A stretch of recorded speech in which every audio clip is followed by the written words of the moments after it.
as we're kind of in the depths of the NFL offseason, not too much to talk about. This is kind of the start of the year, start of the time of year where people will start throwing out position rankings, throwing out off-season power rankings, how they think each team will do, and starting to see some conversation around the New England Patriots. Um, there's a recent ranking that came out by Bill Barnwell, I believe, that ranked their overall position group talent, I think, 26th. Yep. And that's got some people up in arms. Because they got some talent on the roster. They've got Hunter Henry, they've got Mike Gesicki at tight end, probably one of the deepest tight end rooms in the league. They've got Juju, they've got Devontae Parker, and then Mac Jones is kind of the enigma behind it all. What do you kind of think of the Patriots going into next year? I think they're one of the teams that's hardest to grasp, and I think it's kind of fair to place them anywhere from that bottom half of the league to somewhere in the middle. What are your thoughts about how they'll do next season? I mean, it completely just depends on how good, if Mac Jones can bounce back, and obviously, like you just said, and you pointed out that Barnwell ranked them 26th. I feel like that's pretty fair, but I think the interesting thing is they were 26th last year as well, which is the only reason I have a hard time, kind of, because I think they did improve. That's the one thing, right? Like, you look at, they added Smith-Schuster, who, say what you want about him, but I personally still think he's a good receiver. I think that he could be a pretty good piece for them. Mike Gesicki, Hunter Henry, obviously, you said that might be one of the best tight end groups. I'd argue it probably is the deepest tight end room. I can't even think of another room that has two tight ends like that on the same roster, right? I feel like there's a lot of things here. I feel like for the offense anyway, all the pieces are there for Mac Jones. I think it's just whether you can put them all together and turn to having another. The Patriots' future completely relies on how good Mac Jones does this year. The pressure's on, all that. I could say 1,000 different things. The biggest thing that'll determine everything is just how good Mac Jones can do with what he has. And he had a good rookie year, right? Last year was just such a step back for him from where he was. That's what has people concerned. And you can tell it has sophomore slump. You can tell it has Bill Belichick concerned too, or else we wouldn't have seen Bailey Zappi get any playing time. But, of course, they benched him midway through the season. They had Zappi play a couple of games. It really shows a lack of confidence in Mac from Bill. It's really and just to throw something out there, what do you think the odds are of us seeing Bailey Zappi again this year by like week 8? Pretty high. I'd say pretty high. Pretty high? Yeah. So you're not high on Mac Jones then? I'm not. I think he has potential to be your perfect kind of game manager quarterback. He's never going to be top 10. He's never going to be top 10.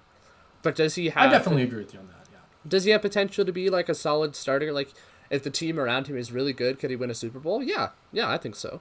Like, he's not going to... At his peak, he's not going to bring your team down.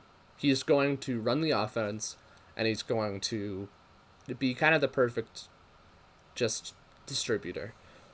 But I also don't think, he does have a decent supporting cast.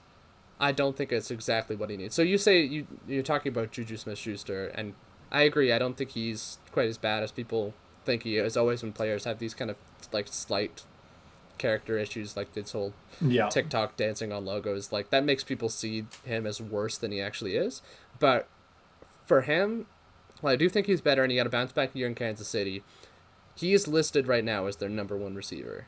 That is yikes. If Juju Smith-Schuster is your number one... How much do you value Devontae Parker as a number 2? I guess that's my run-up question after that. I've always been a big fan of Devontae Parker. I think he's a really good player. His thing is inconsistency. A lot of the times he's banged up. A lot of the times he's hurt. A lot of the times he can't reach those moments of holy crap, this guy is something special. You see that for a couple of games, and then it kind of fizzles out. He gets hurt. He has a couple down games. He's not a number one because you can't rely on him enough to be that consistent presence that you would need from a number one receiver. He's a good secondary piece for Mac Jones. You're not looking at when you look at this Patriots receiver room, you're not looking at like the Titans receiver room, where their number one receiver is second year Treylon Burks.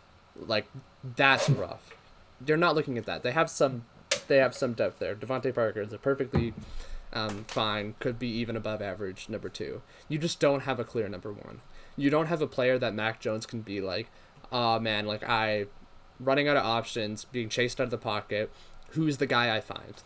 For Mahomes, it's Kelsey, which maybe one of these tight ends can be that for Mac Jones.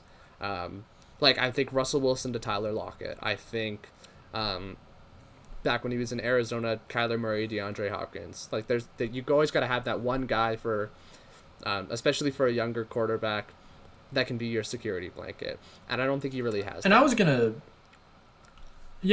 say, I think you hit it right at the end there. I think that's huge for a young guy to have that guy just to throw it up, F it, somebody's out there somewhere, right? Like the Patrick Mahomes quote, something like that. Anyway, it's important to have that for a young guy and for their development. And Mac Jones has never really had that. I mean, well, that's not controversial to say he hasn't had that. And the Patriots have a terrible record of receivers. Yeah. And the one thing, though, when I look at this roster, I see, and this might be controversial to say, but this is just my opinion. I think that this team either has the potential to be like Barnwell said, 26th ranked offense.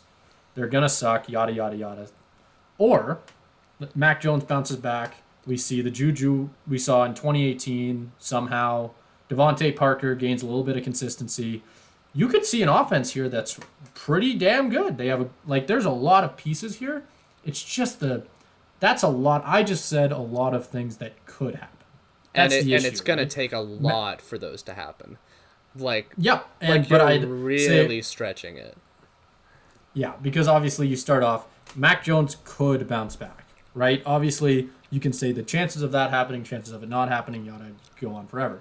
The chances Juju has a Pro Bowl level year, maybe not Pro Bowl, but an improved season past what he did with Kansas City, keeps on improving, becomes that true number one.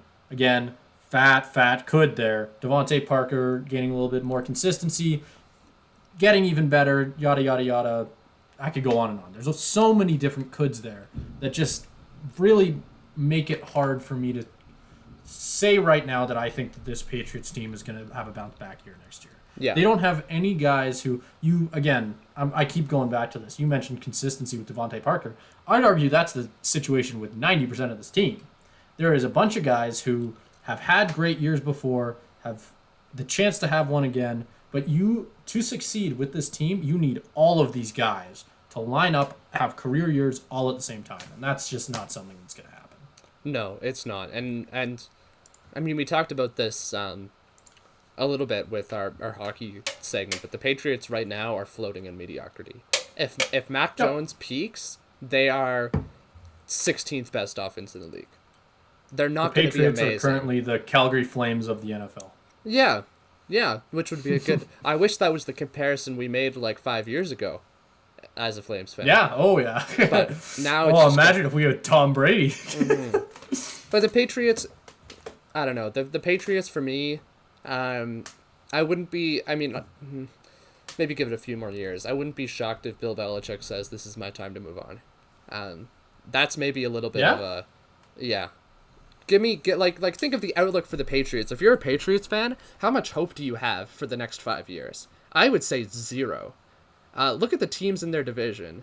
Buffalo Bills, I think that Josh totally Allen. just comes back to Yeah. You can with the division, that's definitely a tough division. But I think from a fan perspective, with how much hope you have, I think that just comes back to how high you are on Mac Jones. Even if Mac Jones is good, though. Even if Mac Jones is good, he is by far the worst quarterback in that division. Even Tua has been inconsistent, but Tua's highs have been much higher than Mac Jones. Tua can lead a Dolphins team that looked genuinely scary at the start of last season. You have Aaron Rodgers on the Jets, who are a genuinely good team even before he got there. They have amazing pieces. These Patriots look like 4th place in the AFC East to me for the next 4 or 5 years. And that's even You think if, that they're going to stay fourth even when Aaron Rodgers leaves? yeah, because I think the Jets will have Yeah. someone else. Because the Jets roster around Aaron Rodgers is young and good. You've got Garrett Wilson. You've got that entire receiver room is awesome. You have Breece Hall in the backfield. You have, hopefully, Mekhi Becton can come back from injuries. You've got a good young offensive line there. On defense, you've got some really good pieces. You've got Sauce Gardner in the secondary. You've got, who's their guy they got from Cincinnati? They got Carl Lawson, who's hopefully coming back from injury. They've got Quinnen Williams. Like, there is a lot of good young pieces on that team. And that is much better than anything the Patriots have. This is kind of, for me, this is the upsetting of the balance in the AFC East. The Patriots won for like 20 years straight, and I think they have to be ready to be basement dwellers for the next 4. Even if there are good pieces on this side, like I don't think this offense is terrible. If they're in any like if they're in the if they're it's all about competition, right? If they're in the NFC South, they might win. Like, are they better than the Saints, Falcons, Panthers, and Bucks at this point? Probably. They're not bad, but in the division, with the pieces that they have, as a Patriots fan, I'd say hold on to your hats, because the next time a Patriots team makes the playoffs may not be with Bill Belichick. Okay. I'm going to follow it up with 2 questions. Obviously, you said you don't think their offense is that bad. And we've spent the last 10 minutes talking about their offense. I'm now going to group their defense in there, too, when I ask this question. What do you think their record is going to be this upcoming season, if you think they're going to be 4th? And do you think that they're going to have a shot at Caleb Williams in this next draft? I don't think they'll be quite that bad. I don't think they'll be quite that bad to get Don't think Caleb so? Williams, because there's quite a few bad teams in Sure. the league right now. My mind goes to all of the teams I just mentioned in the NFC South. My mind goes to like the Commanders. Like, think about that NFC East too, right? That NFC East like is the same situation as this AFC East. The East is strong because you're competing against the Cowboys, Giants, and the NFC champion Eagles. As the Commanders, okay, Simon, can you name me the Commanders starting QB right now? I plead the 5th. Yes, exactly. Is it Heineke? Not anymore. did he leave? Heineke's on the Falcons now. He's a backup on the Falcons. Isn't Wentz gone, too? Yep, it's Sam Howell. It's Sam Howell. Yep. Yeah! You got it. Got it. But think about how long that took you, right? Like, nobody knows and cares about the Commanders at this point. They could be really bad. That's a win. I don't care what you're talking about. That's a win. You did good, Simon. You did good. But my point being that, like, there's other teams that are worse. There's other teams that are going to be very bad, like Jacksonville Jaguars of the very late 2010s bad. Yeah. The Patriots, so you asked me to give a record prediction.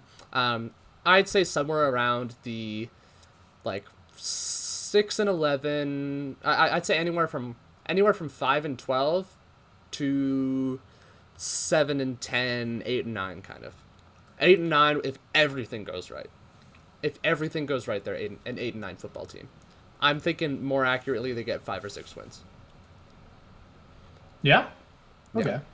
Yeah. I would definitely agree with you on the fact that they're not going to get Caleb Williams. I asked that thinking that as well. I definitely would lean towards them if Mac Jones bounces back, probably in that 7-win range, like you said. For some reason, I have a hard time seeing the Patriots only get 5 wins. Like you said, I don't know why. When I look at this roster, I don't think that's a 5-win roster. I see a mediocre 7-win roster, but that's if Mac Jones bounces back. But Simon, the thing you have to keep into consideration is not all 5-win teams are built the same. The Patriots can be a good 5-win team. Very true. But they have an automatic 6 losses to me in their schedule just because of their division. You know what? Yeah, that's a very, very good point. I was not thinking about that. Yep. Okay, I see what you mean. Okay,